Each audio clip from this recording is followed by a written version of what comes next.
Здравейте! Да побягаме малко. Седмица 5 завърши. Много успешно. Най-добрата седмица до сега.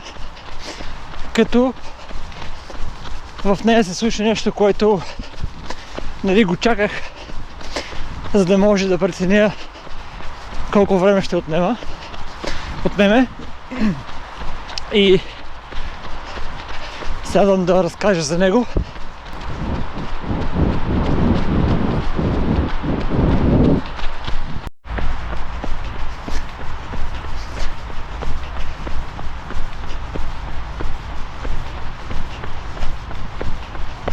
Кратка рекапитулация на седмица 5. Общо обем 90 км. Доста по-висок от седмица 4 с около 8 км. Но така се получи, като не съм добавил допълнителни километри към леките бягания. По-скоро това са километри, които са в удължение на самите специализирани тренировки. Something of substance, да повторим в Хенсън, в плана на Хенсън.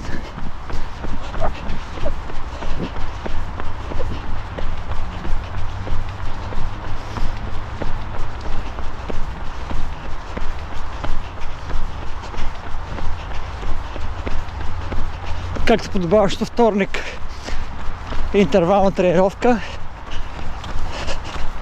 Тя беше така наречената стълбица. 400, 800, 1200, 1600 метра, след който 1200, 800 и завършваме с 400 метра на скорост за 5 км рейс или потенциален такъв с 400 метра лек джог.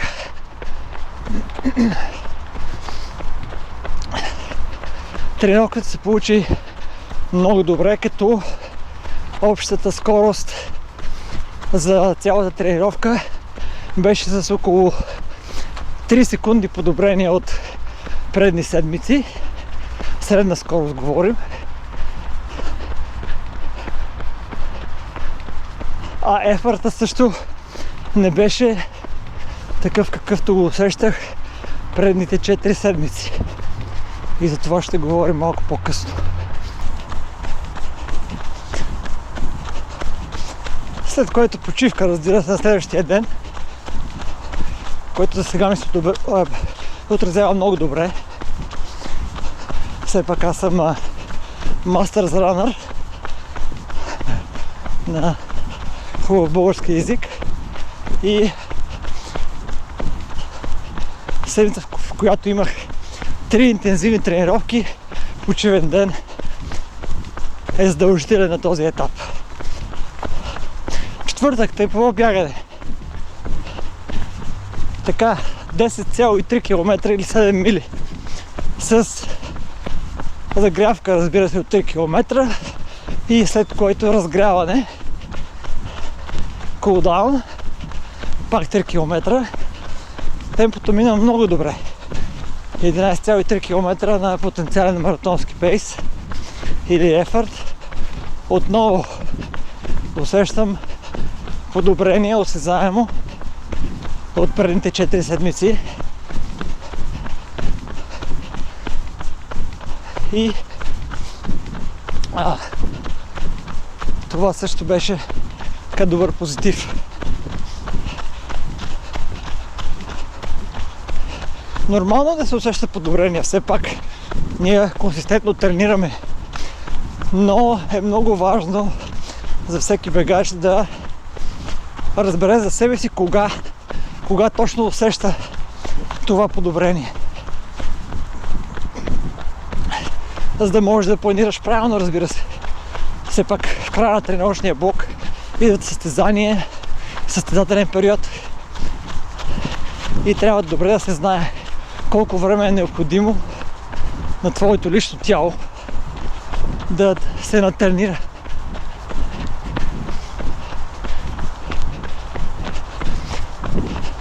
Последваха 2 леки бягания, петък и събота. Бягам леките на ефорт. Не гоня толкова скорост, въпреки че се получиха така доста добре, леки на по-нисък пулс, който е добра новина. И завършваме с дълго бягане в неделя. Имахме късмет, че времето беше добро, без вятър, хладно, и направих най-дългото си бягане за този блок, 23 км. По план беше, мисля, че 14 мили. 23 км на така доста добър пейс. Пак повтарям, като предни видеа, че дългото бягане при Хенсън не е леко,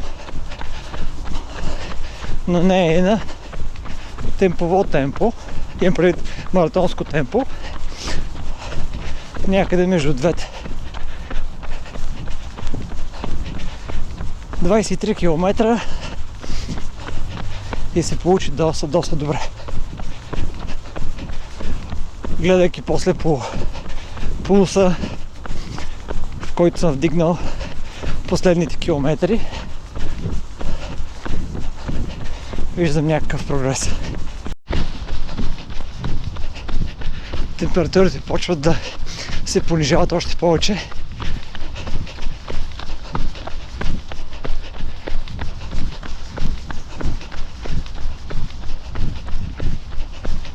Достигат вече до минус 3, минус 4.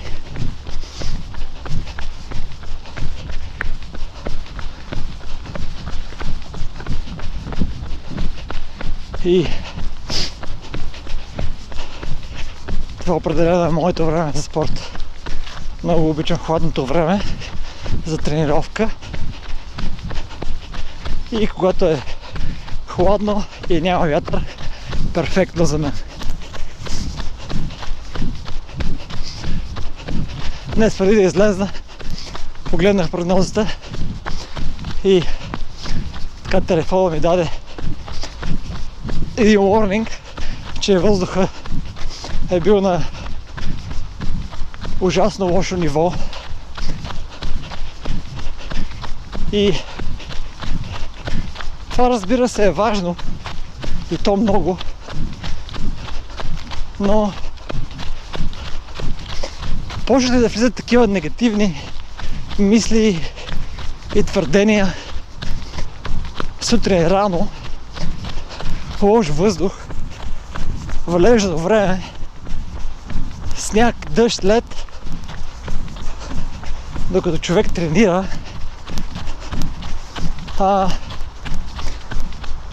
не действа много позитивно за психиката и за нейното заздравяване и поддръжка, разбира се. Нормално е човек да търси неща, които ще го откажат от това да се чувства некомфортно, да не му е трудно, да му е лесно, топло, вкъщи с чист въздух. Но такива твърдения, когато предстои тренировка или човек е активен, трябва да ги изключим от главата си. Това е моето мнение.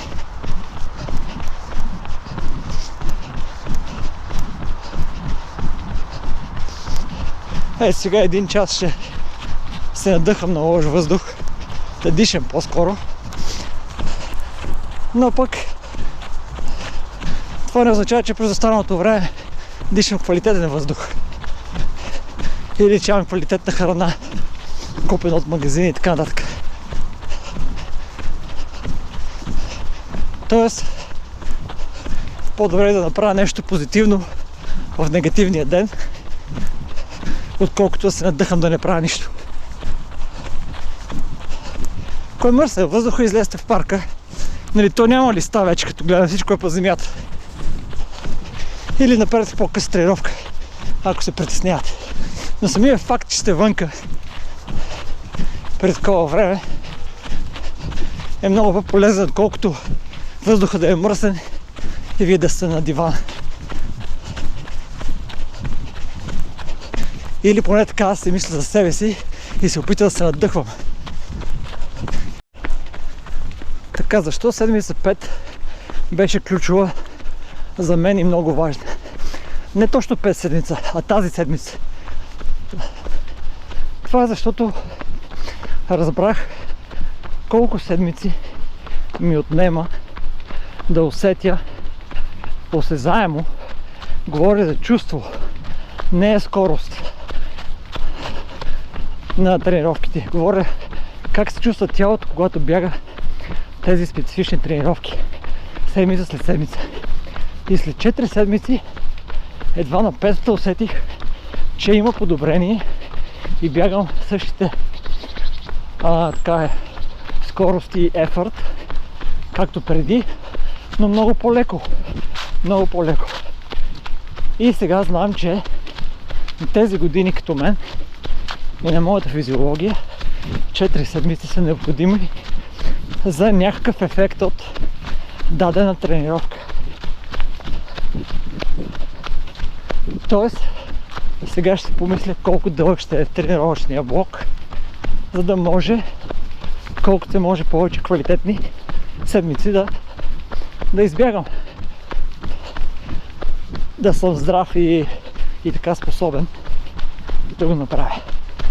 И за това, когато бягате консистентно в тренировъчен блок, е добре за себе си и за годините си и за физиологията си да разберете колко седмици трябва да тялото да свикне с даден тип тренировка.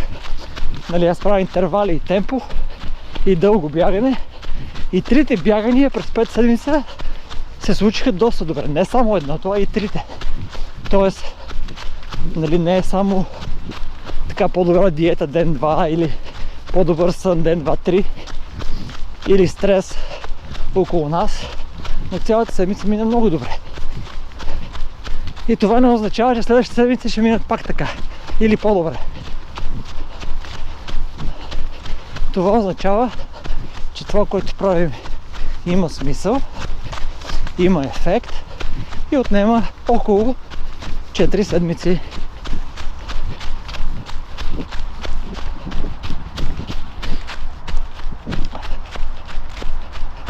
Затова, приятели, продължавайте да бягате.